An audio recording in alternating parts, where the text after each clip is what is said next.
فنجد أن شخص يصف في مذابح، في جينيسايد، في هولوكوست، في قتل، في هذا الوصف صحيح، لكنه جزء من الوصف.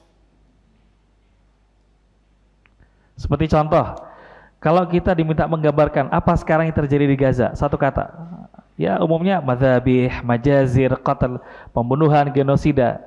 Nah, kan yang tampak begitu ya. لكن هنالك وصف آخر، أن هنالك مقاومة، وأن هنالك إدخال في العدو، وأن هنالك قتلى من العدو، وأن هنالك تدمير في قدرات العدو. هذا أيضا وصف يكمل هذا الوصف. فلو أننا قلنا فقط عن الجانب القتل في الفلسطينيين في أهل غزة ونسينا ما تقوم به المقاومة فهذا لا يسمى وصف دقيق. Sebagai contoh, kalau antum melihat Gaza ini semata-mata pembantaian, ini enggak komplit pandangannya. Lihatlah sisi lain. Gaza bukan hanya pembantaian, tapi Gaza adalah gambaran keteguhan umat ini dan pertolongan Allah yang tampak nyata. Bagaimana satu orang dengan peluru yang harganya cuma $200 bisa menghancurkan tank Merkava yang produksinya senilai $35 miliar, yang di dalamnya 6 pasukan, 2 perwira dan 4 pasukan ecek-eceknya beserta semua perlengkapannya hancur dengan sangat mudah di tangan satu orang pejuang Gaza. Jadi Gaza bukan hanya pembantaian, bukan hanya pembunuhan, itu iya tidak kita ingkari. Tapi satu sisi Gaza adalah gambaran baru, ayatul Rahman fi jihad Filistin, ya, seperti tanda-tanda kekuasaan Allah yang menolong hambanya yang sedikit, jumlahnya kecil, senjatanya terbatas, tapi mengalahkan pasukan yang didukung superpower dunia dan kumpulan negara-negara NATO.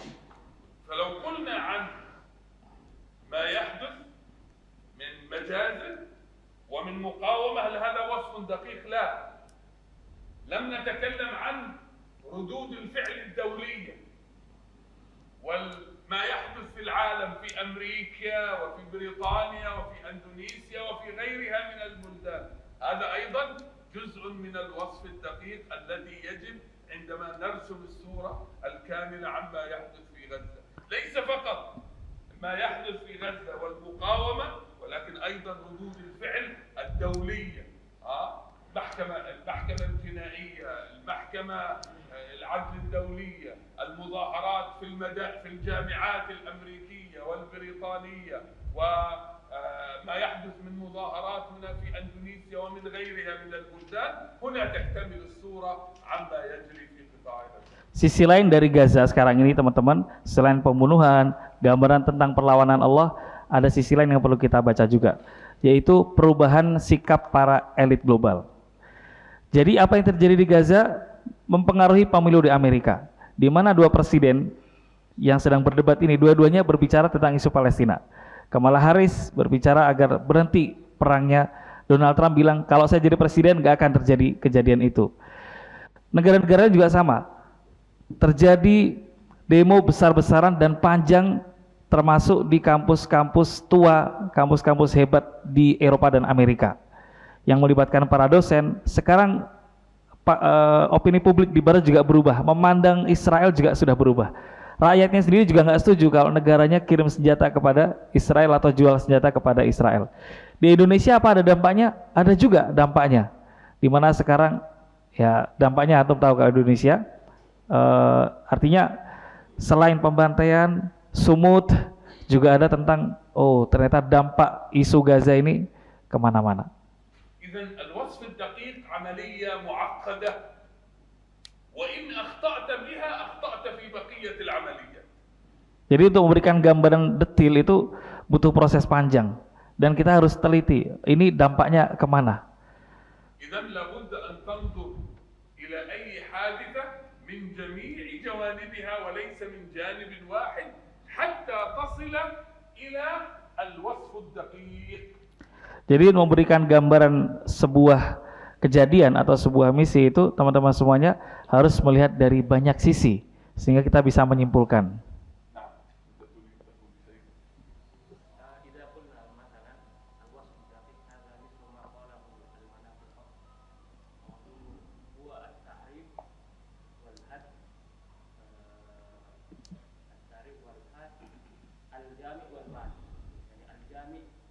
إدخال كل شيء ما كان منه وإخراج ما ليس منه. ممكن كل هذا بالأندونيسية بس حتى Al-wasf daqiq ini mungkin bisa kita ibaratkan seperti yang pernah diungkapkan oleh orang-orang filosof ya, atau orang-orang banyak itu orang-orang matematik ahli kalam. Mereka menyebutkan wasf daqiq ini seperti memberikan definisi yang detail sehingga kita masukkan semua yang tergolong dari kejadian tersebut. Misalkan kejadian di Palestina, maka masukkan semua yang terkait dengannya dan mengeluarkan apa yang bukan terkait dengan isu Palestina, seperti misalkan two state itu sebenarnya bukan inti dari isu Palestina. Karena qadiyat taksim dari Israel wa hadza laysa min qadiyat Palestina aslan. Qadiyat itu seperti two state itu sebenarnya bukan isu Palestina yang sebenarnya. Karena itu isu two state ini sebenarnya yang diinginkan oleh Israel. Jadi bukan tidak bisa dimasukkan ke dalam definisi isu tentang Palestina. بارك الله فيك. المرحلة الثانية اسمها التوضيح أو التعليل، كلمتان مترادفتان في اللغة العربية. في اللغة الإنجليزية explanation، توضيح، تعليل، explanation. هذه المرحلة الثانية. ماذا نقصد بالتوضيح والتعليل؟ نقصد إيجاد العلاقة بين السبب والنتيجة. إيجاد العلاقة بين السبب والنتيجة، يعني عندنا نتيجة، حرب في غزة، تدمير في غزة، مقاومة تجاهد ضد هذا العدو، هذه نتيجة. ما السبب؟ عندما تربط العلاقة بين السبب والنتيجة نسميها توضح الأمر. أنت وصفته، الآن توضحه، فتوجد العلاقة بين السبب الذي سبب هذا الوصف الدقيق والنتيجة التي وصل إليها، فتصبح تعرف العلة، لا تسمي التعليل، تعرف العلة وراء ما حدث. Step yang kedua adalah setelah tadi yang pertama definisi secara detail tentang sebuah permasalahan, yang kedua adalah mengenali sebab akibat atau benang merah dari sebuah peristiwa. Contoh, kenapa kejadian 7 Oktober terjadi? Sebabnya apa? Oh, karena mereka ya melawan. Ya, kenapa mereka melawan? Karena mereka ditindas. Jadi mengenalkan kepada publik tentang benang merah sebuah peristiwa. Kenapa ini terjadi?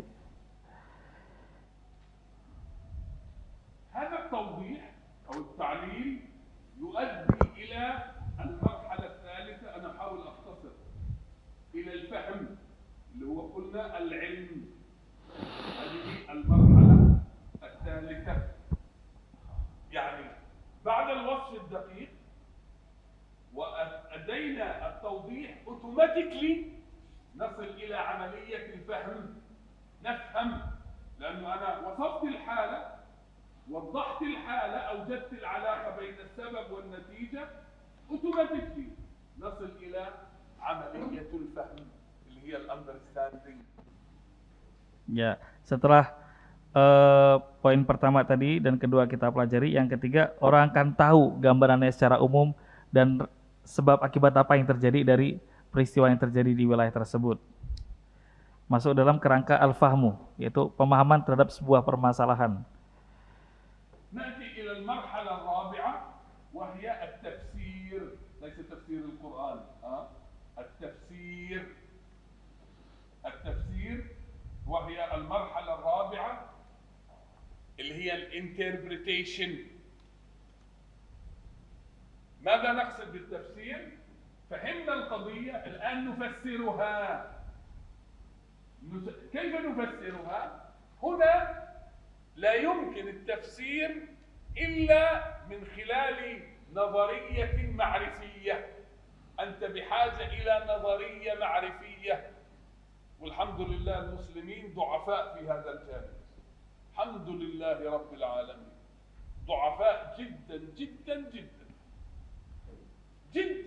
نظرية إيش؟ نظرية ثيوري. Iya. المجال الثيوريتيكال المسلمين في زماننا ضعفاء جدا وإسهاماتهم ضعيفة جدا في هذا المجال، وبالتالي نتوقف هنا. طيب لا يوجد للمسلمين نظريات، ماذا يفعلون؟ يستوردون نظريات الغربية،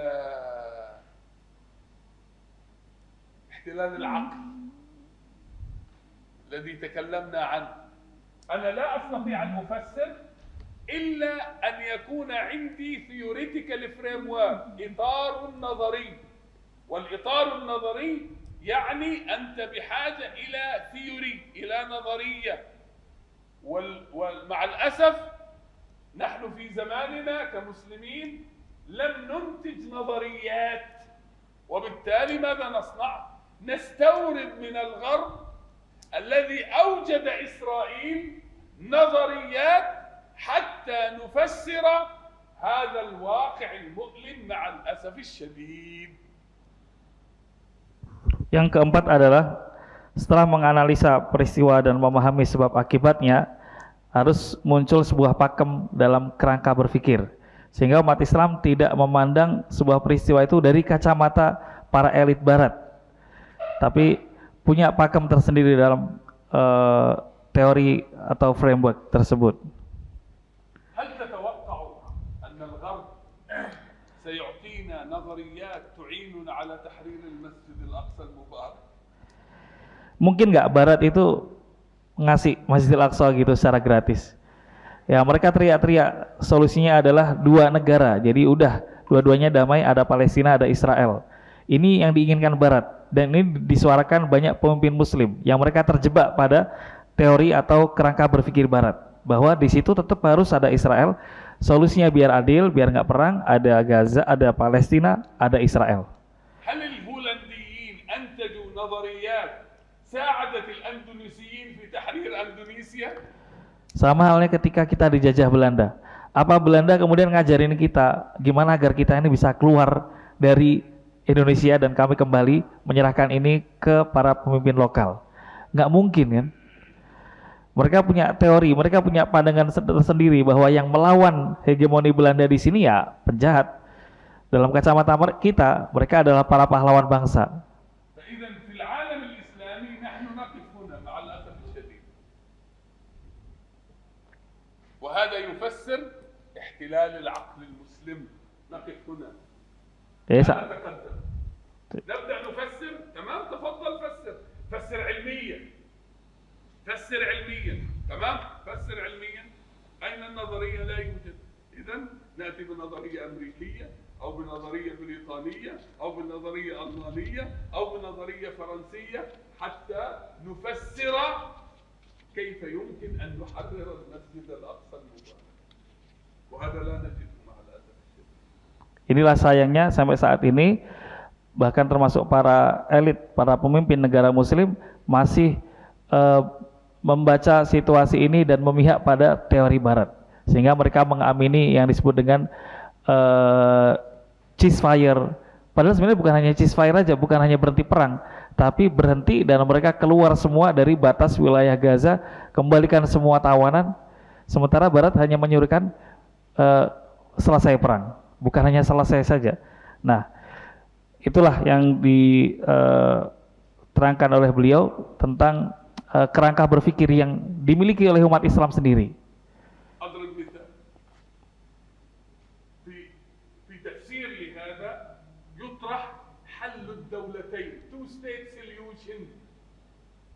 two-state solution نظرية غربية وضعناها لتحرير فلسطين. two-state solution، دولة لليهود ودولة للفلسطينيين، والمسجد الأقصى نصفه لليهود ونصفه للمسلمين. يلا هاي حل، يلا هذا حل القضية، ما في تحرير للمسجد الأقصى المبارك. Menurut teori Barat, agar panasnya kisruh Timur Tengah ini selesai, dua-duanya dikasih hak yang sama. Masjidil Aqsa bagi dua, setengahnya Palestina, setengahnya Yahudi. Tanah Palestina yang semuanya Palestina ini dibagi dua, setengah diberikan kepada pendatang agresor Yahudi ini dan setengah lagi Palestina. Seolah-olah ini adalah solusi yang ditawarkan. Padahal ini bukan solusi, karena ini Israel tidak punya sama sekali hak untuk tinggal di situ. Di sejengkal tanah di situ mereka tidak punya hak. Harusnya bukan dua solusi, tapi ya bukan solusi dua negara, tapi semuanya pergi dari situ. هل تقبل المسجد الأقصى نصفه يصبح مع اليهود ونصفه يبقى مع الفلسطينيين؟ Masuk akal nggak kita umat Islam ini kemudian terima kesepakatan Masjidil Aqsa belah dua, setengah Palestina, setengah Israel? هذا هنا من التفسير لأن لا يوجد عندنا نظريات تعيننا في هذا الأمر. إن شاء الله تعالى الانترميديت بعد البيجنرز سيركز على نظرية نطرحها جديدة في الجيوبوليتكس كيف يمكن لنا أن نحرر بيت المقدس إن شاء الله. Insya Allah di sesi intermediate, berarti mulai hari Jumat nanti kita bahas tentang teori yang harus kita ciptakan. Kalau Barat kan menciptakan, menggaungkan two-state solution ya. Nah, insya Allah di hari Jumat nanti di kelas intermediate kita akan bahas dalam tataran ilmu hubungan internasional. إن شاء الله سنعيش 3 أيام في الانترميديت نتكلم عن هذه النظرية الجديدة في الجيوبوليتكس التي تعيننا، يعني في الانترميديت سنتعرف اعتبار من غد عن خطة الرسول صلى الله عليه وسلم، ثم في الانترميديت سنتعرف على نظرية جديدة في الجيوبوليتكس كيف يمكن لنا أن نحرر بيت المقدس. Baik, saya kira itu teman-teman, di mulai besok beliau akan mengkaji juga bagaimana Rasulullah Shallallahu Alaihi Wasallam melangkah menuju pembebasan Masjidil Aqsa dan kita rumuskan teori baru solusi untuk berhentinya konflik ini dengan mengambil alih seluruh kawasan Masjidil Aqsa. بعد المرحلة التفسير تأتي المرحلة الخامسة وهي الإدراك. شوف أين وصلت المعرفة، الفهم، قلنا العلم، الفهم أصبح الخطوة الثالثة، لكن المعرفة الإدراك أصبحت الخطوة الخامسة. طب احنا معطل عندنا هنا، معطل. إذا الإدراك ماذا يحدث عندنا؟ معطل مع الأسف الشديد. لماذا؟ لأنه لا يوجد عندنا تفسير، لا يوجد عندنا تفسير، لا نصل إلى مرحلة الإدراك. مشكلة كبيرة جدا. نعم. Karena runtutan ini tidak kita rumuskan oleh umat Islam, maka para pemimpin umat Islam pun bingung menentukan kebijakan melihat apa yang terjadi di Gaza ini.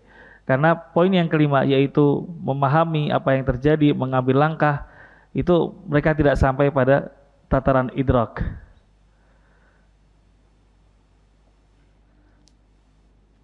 سنحاول في الانترميديت أن نصل إلى هاتين المرحلتين. في المستوى البداية نصل إلى هنا. في المستوى الانترميديت سنتكلم عن هاتين المرحلتين إن شاء الله تعالى. إن شاء الله.